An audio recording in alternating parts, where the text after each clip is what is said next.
बिलखी बिलखी के बेटी कहे बिलखाई के जाइब न कबहू रे ओही घर में कासाई के जाइब न कबहू रे ओही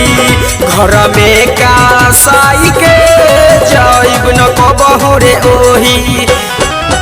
बिलखी बिलखी के बेटी कहे बिलखाई के जाइब न कबहू रे ओही जाइब न कबहू रे ओही घर में कासाई के जाइब न कबहू रे ओही घर में कासाई के जाइब न कबहू रे ओही हरदम सब दिन के फेरा में रहेला माई रे माई बड़ा मार मारेला तोरा हमरा के सब करिया बोलेले बा सब दिन के फेरा में रहेला निदार दम पूछिला त बड़ा मारेला रे भाई आगे के दुख सुन लो ए माई कहले कहात नइखे दिलवा के बतिया कटला से कटत नइखे दिन औरी रतिया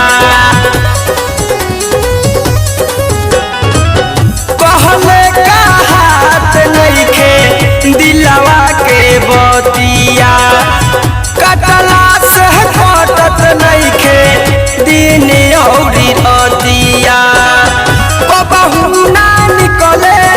बोली सासू माई के जाइब ना कबहू ओही जाइब ना कबहू ओही घर में कासाई के जाइब न कबहू रे ओही घर में कासाई के जाइब न कबहू रे ओही साल भर हमरा के बड़ा रानी जैसा रखल जब हम ऊपर मोबाइल हिरल सुन पाई एक से एक वीडियो देखे के मिलल माई रे भाई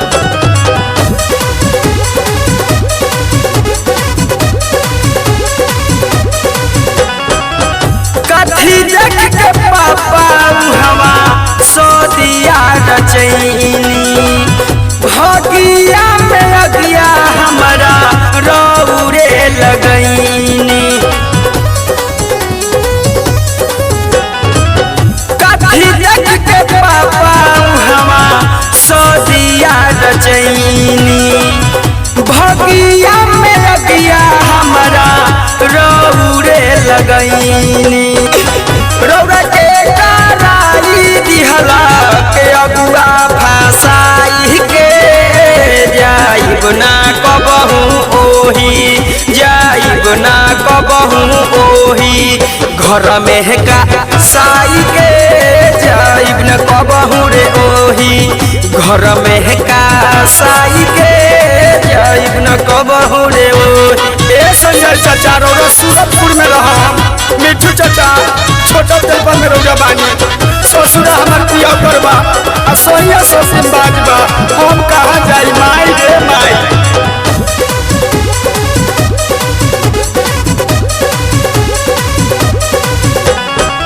ससुरा पिया कर हटे सोहिया सौतिन बाजबा घरवा में लौकत नाही कवनो अनाजबा ससुरा पिया कर हटे सैया सौतिन बाजबा